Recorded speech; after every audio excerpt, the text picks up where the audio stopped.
welcome back to Food Prep Guide. You see all of these cans of tomato sauce behind me, so we are moving right along with our canning tomato sauce series. More importantly, or more specifically I should say, is recanning these number 10 cans of tomato sauce.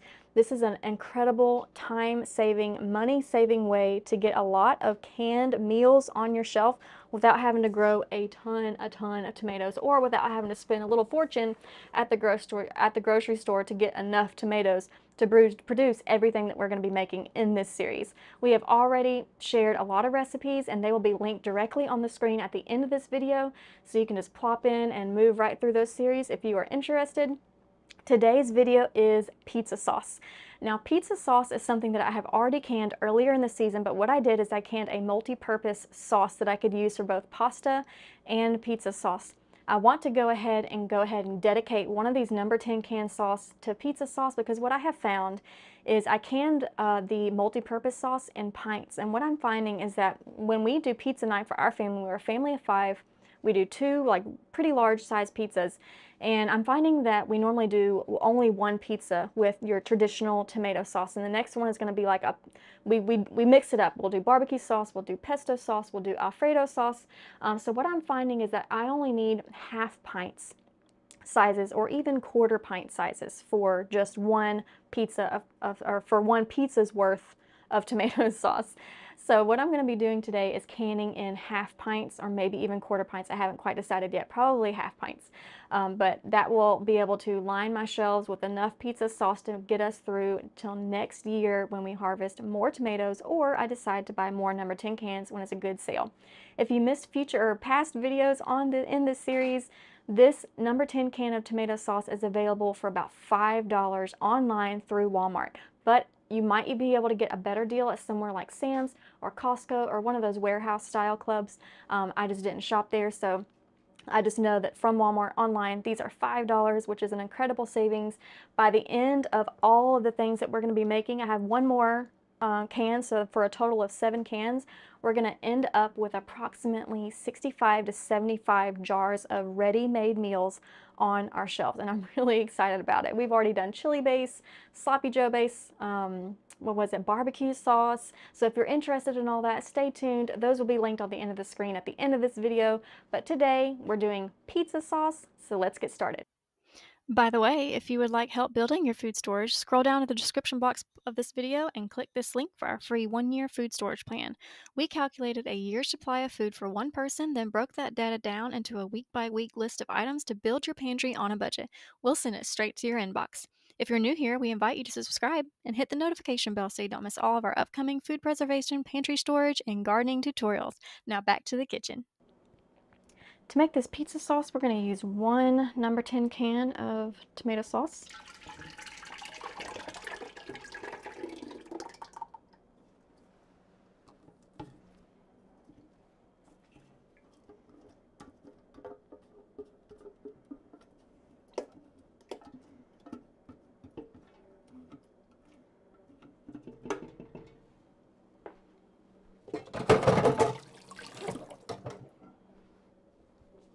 To that, we're going to add half a cup of lemon juice.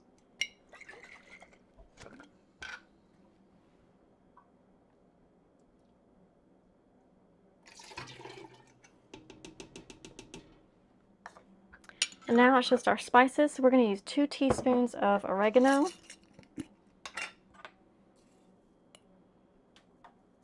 This is freeze-dried oregano from the garden. And we're going to do some freeze-dried basil as well. Next is 1 teaspoon of pepper. One thing to note when you're seasoning things for canning is that we can use dried, like dehydrated, dried, freeze-dried herbs, but we need to be careful with the fresh herbs because they can alter the pH level. Let's see, 1 teaspoon of salt is next.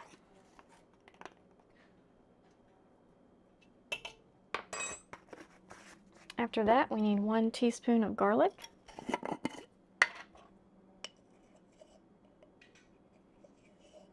I'm going to do a heaping teaspoon of that.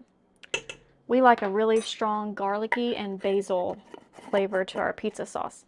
So this recipe is adapted from the Ball canning book. I say adapted because it doesn't include basil, but we like basil in ours.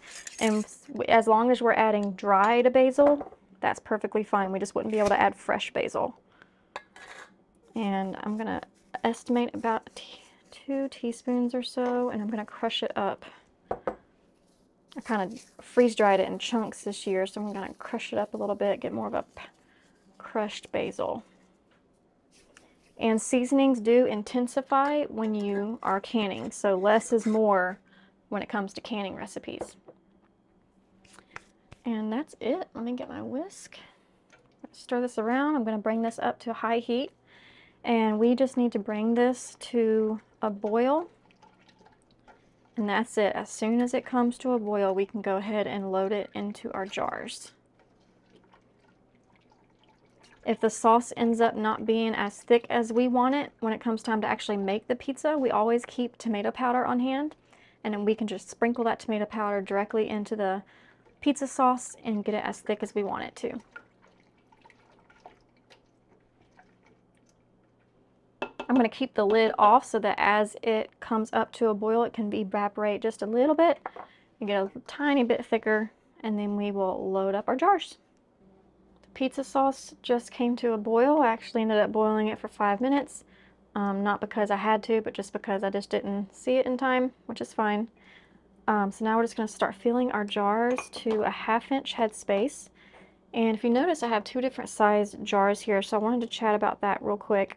And actually, this canning recipe calls for pint jars. These are 1/2 pint jars, and both of them are pints. They're just one is a tall and skinny, and one is a fat and wide, but they're still both pint jars, or excuse me, 1/2 pint jars.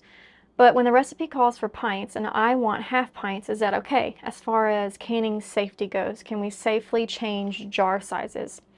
And the rule of thumb is that you can go down a size and process it for the same amount of time, but you can't go up a size. And the reason why is because when you go up a size, it now takes longer for the heat to reach the center of the jar. And unless you have a tested recipe to go by, you don't know how long it takes for the heat to penetrate that size jar for that particular recipe. So I am going down a size, which is always okay. It's always okay to go down a size.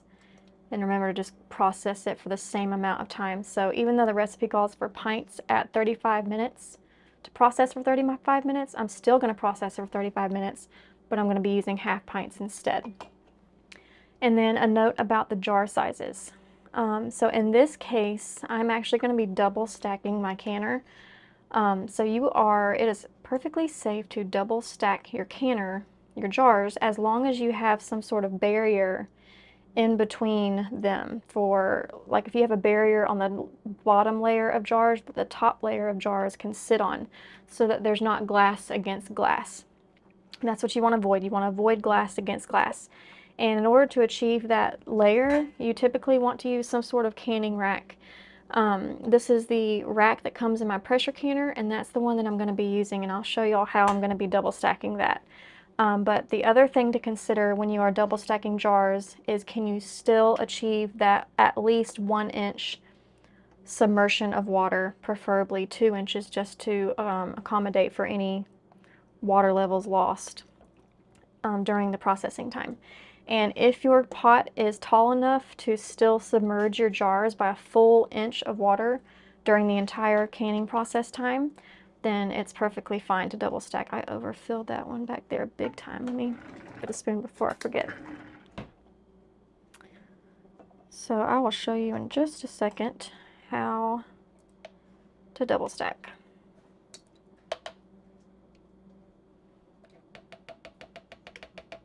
I believe what I'm doing, the recipe that I'm doing is, look at my notes. Oh, I didn't write it down. I think it's quadruple the batch size. Like, I multiply the recipe times 4. It may have been times 5. I'm not sure. But I was expecting about 20 1/2 pints. But we'll see how much we get.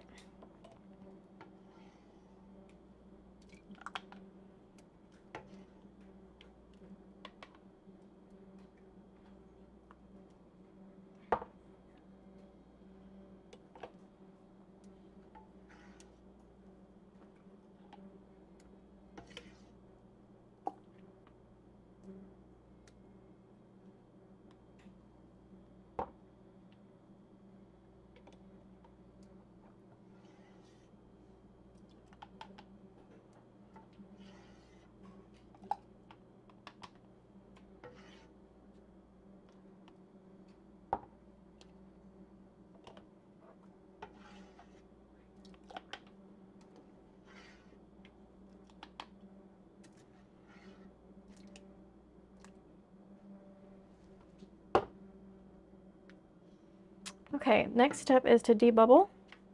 So I'm just going to take this little tool and I'm just going to kind of spin it around each jar. This is to get all the air bubbles out. And I'm going to take a closer look at my headspace when I'm done with this step, because sometimes this step changes the headspace just a little bit. When it comes to headspace, I usually like to err on the side of a little bit more headspace than what it calls for, as opposed to less, because that can prevent your jars from sealing if it's too full. So I'm looking at these, and I need about 1/2 inch of headspace, and I think I'm going to call it good. I could put some more in a couple of them, but I think I'm going to call it good. Okay, next step is to wipe the rims with a damp cloth. So I'm just going to get a towel here with just dampen it with water, and I'm going to go through and wipe my rims. Some of them I made more of a mess than others, so when that's the case, I'm going to fold over and get a fresh piece of paper towel.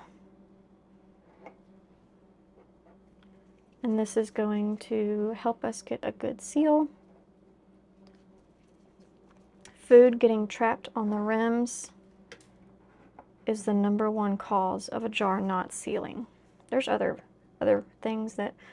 factors that play into that, like poor lids or bumps in the rim of the jar that you can't see, cracks, things like that. But for the most part, food being trapped on the rim is what causes a jar to not seal. So this step is really important. Hot.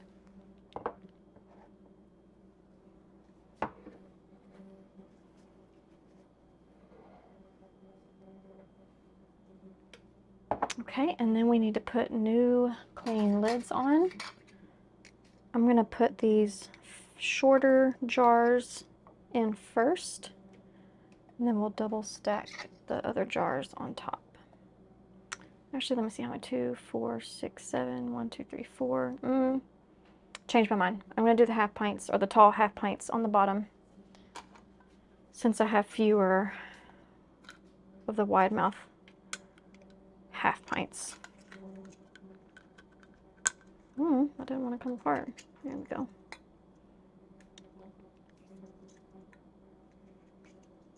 These are 4 jars canning lids. They are my new favorite canning lid because they have an excellent seal rate. I was doing ball canning lids, pretty much the only lid I used for the last 2 years or so, but they have started just failing miserably. And it's really frustrating to go through the work of canning and not have your jar seal. So I had my canning water over here getting heated up. I've got it on medium heat. So I'm just putting on the rings to fingertip tight and loading up my canner.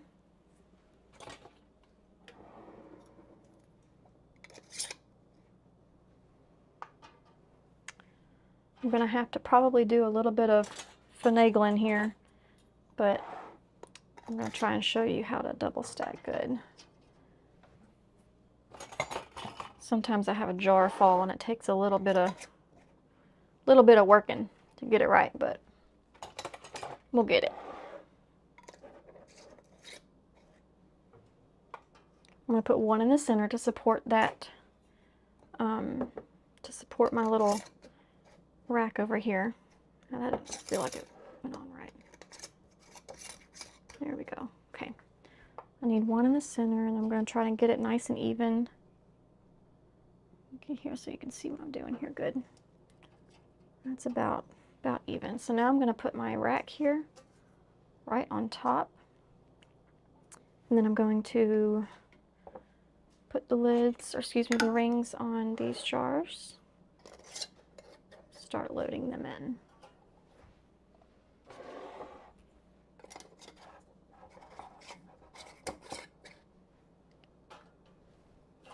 And it's kind of a balancing act. So as I put one jar on, I might need to adjust another jar, but you're just basically wanting to get them You want to balance out the weight evenly on that bottom rack, on that bottom row of jars. Oops, I'm out of rings. Be right back.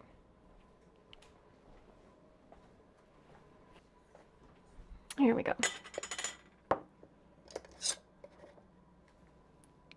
Okay, let's see. Feeling good.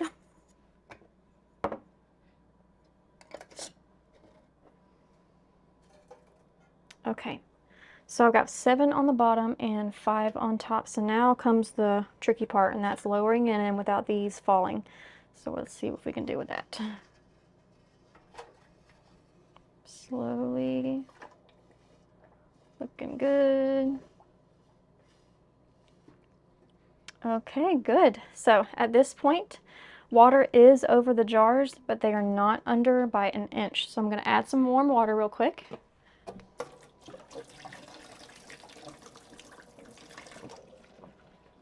If my canner pot was already to the point where the water was almost boiling, I wouldn't want to add hot water. I would want to go ahead and boil the water before I poured it in. But my canner is still at a pretty low temperature right now. So I'm just adding some water until I get at least an inch of headspace. And since these need to process for 35 minutes, I'm going to add more than an inch of headspace to accommodate for evaporation and losing some of that water during the process.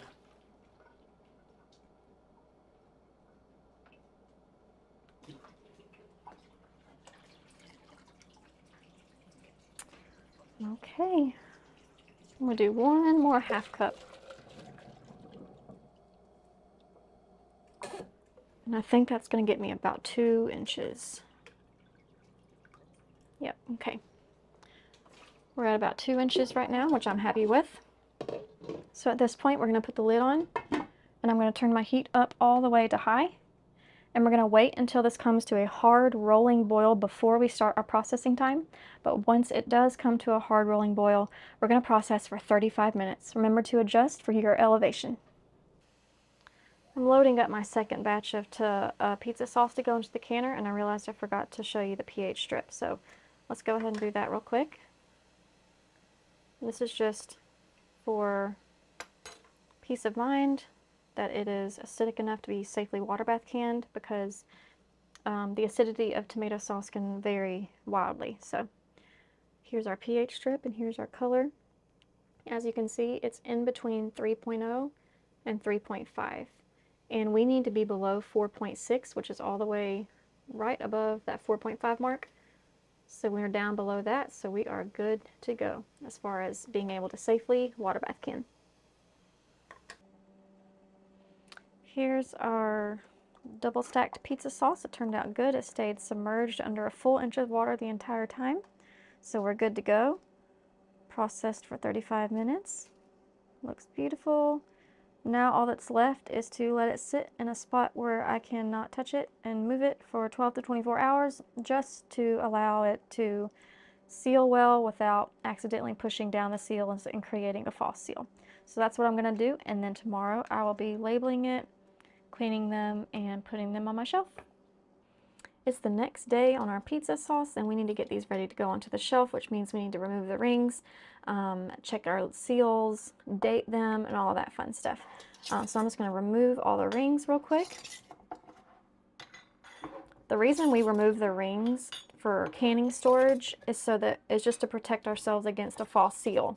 Lids can come unsealed while they're in storage, and if the ring is screwed onto that lid, it's just going to hold it down and make it seem sealed when it might not actually really be sealed. So it's just a kind of safety precaution to make it obvious when a jar has become unsealed. Also, every now and then, if something in the canning process didn't go quite right, or maybe every step wasn't followed to a T, there can be some bacteria that gets trapped inside the jar that will ferment, and it will basically create gases in the jar and make the jar contents basically like try to bubble out of the jar. And if a ring is screwed on tight, it's going to build up pressure and it can explode. The jar can explode. But if the ring is not on and that pressure builds, it's just going to pop this little lid, and you might have some spillover a little bit, but it's not going to be in a, you know, an exploded jar, which is much more of a mess to clean up. I have not had that happen to me at this point, and Lord willing, it won't, but it is a possibility, and I have seen plenty of pictures of it happening, and it is a huge mess. So taking off the rings helps prevent that as well. One thing I wanted to know, I don't know if the camera picks this up good or not, but do you see this like white dust type stuff on the jars? That's not dust, that is hard water, like mineral deposits from our well. If you live on a well or just have hard water, you can get these kind of dusty type residue left over on your jars, but you can prevent that by adding just a splash of vinegar to your canning water while you're canning. Not to your recipe, but to the canner water that you're boiling in. I tend to forget. It's not a big deal. It's not a safety issue. It's just like a pretty issue, making the jars look nicer. So I am going to be, let me check my seals first before so to check seals, I'm just going to run my finger over each jar, making sure that that little button in the center is pressed down. There shouldn't be any popping. If I can push down on a lid and it pops, that jar's not sealed. So far, so good. And then I'm just going to tap and listen for a very high-pitched sound.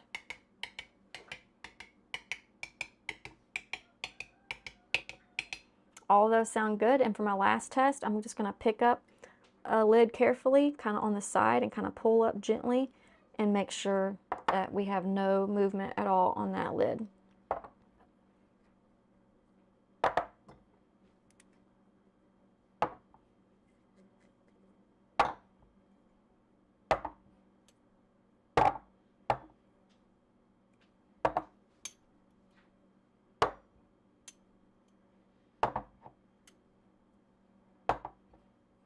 Okay, everything's looking good. I'm going to get a rag real quick and just wipe off all this residue that's on here. So we didn't have a single lid failure, which is why I love 4Jars lids and why I have switched to them almost solely. I do have a few more ball jars and I think a few Kerr lids that I need to work through. But other than that, I will only be using 4Jars lids from now on.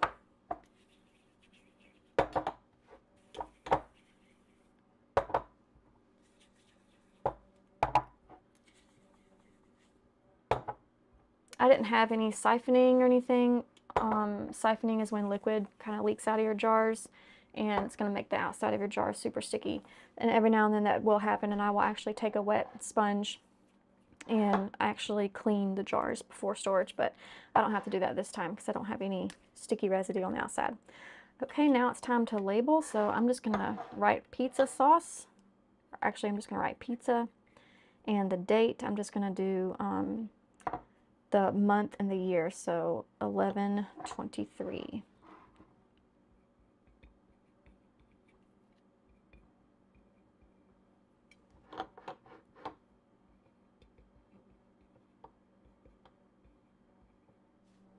That's it, y'all. All of this pizza sauce is ready for the shelf, and this number 10 can of tomato sauce made things so quick and so easy. There are lots of other things we can do with tomato sauce, and we are doing a whole series on it, so if you're interested in the next recipe that's going to use this time-saving tip, plopping it right on the screen right there beside me, and we'll also have a playlist with all the recipes using a recanning a number 10 can of sauce will be down there somewhere as well.